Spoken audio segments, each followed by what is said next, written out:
I'm very much thankful for the organizers for organizing such a beautiful managed event for sharing of ideas for better education in the state. We are the implementing partners of the RMSA for the ICT at Schools project. The task given to the OKCL for the project is bring upon technology to assist administration as well as education or learning. We did and are doing the same for procurement of hardware and software, monitoring, imparting education to the students as well as teachers of the state. I shall be more talking on learning rather than education, because education is a process of imparting knowledge, values, skills and attitudes, while learning is a process of adopting the same. So if the learner is learning, which the word learning, if you remove L, has inherent earning in it. So it is more impactful than getting educated. The major focus is to train 9th and 10th standards Odia medium students using technology as a tool. Here, the students will be learning his own subjects like science, geography, maths, history, using computers and not usage of computers. This comprises a bigger threat for the project getting impeded by the teachers who may take this as a replacement for them. So we need a system that involves teachers' enthusiasms more than the students, and here lies the future of the project.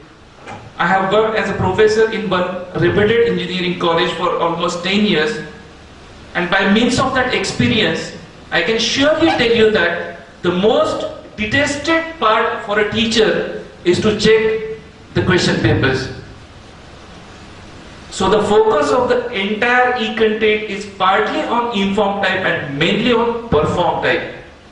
The emphasis is to use continuous comprehensive assessment. Here we are assessing the students rather than evaluating. Assessment motivates learning, teaching and outcomes. It provides information for refining learning and teaching, while evaluation focuses on grades. The continuous comprehensive assessment is conceivable only using technology. For an example, I'll give you one example. Say multiple choice question. Here only one option is correct, and if the student selects that, he will be confirmed as passed and the evaluation ends.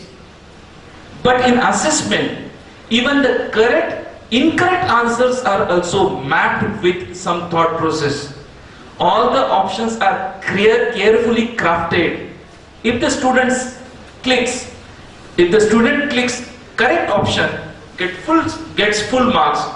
But if he selects wrong one, the system tells him exactly where he went wrong and how he should think, thus making his concepts more clearer.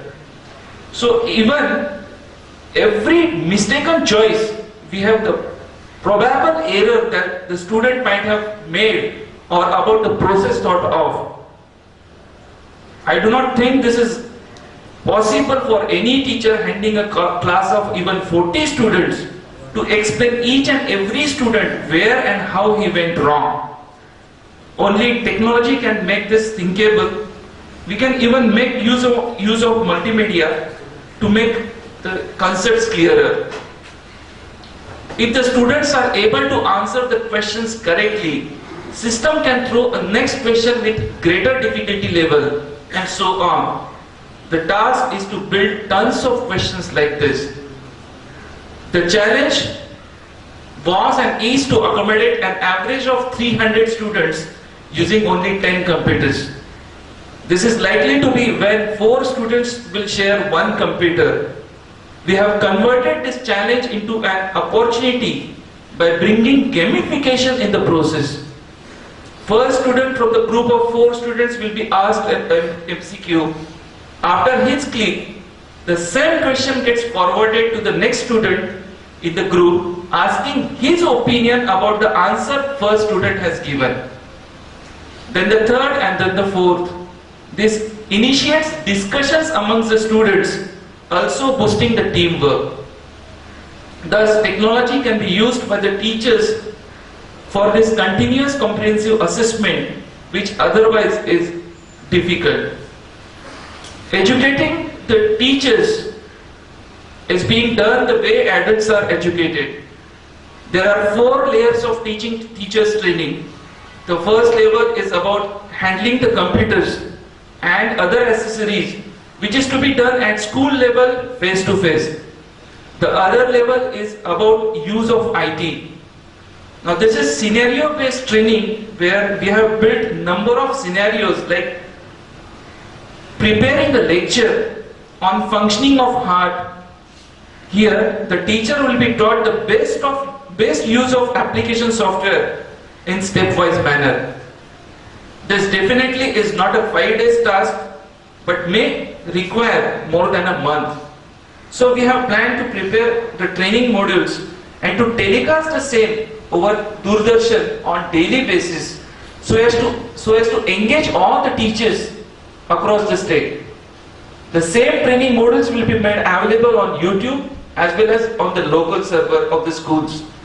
The training will be evidence based, so the teachers will be assessed on how they perform or build some scenarios.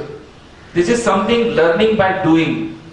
By using cloud computing, the conceptions of the teachers can be shared with others to have learning by sharing. The third and fourth level of training will be maintenance of hardware and development of e-content.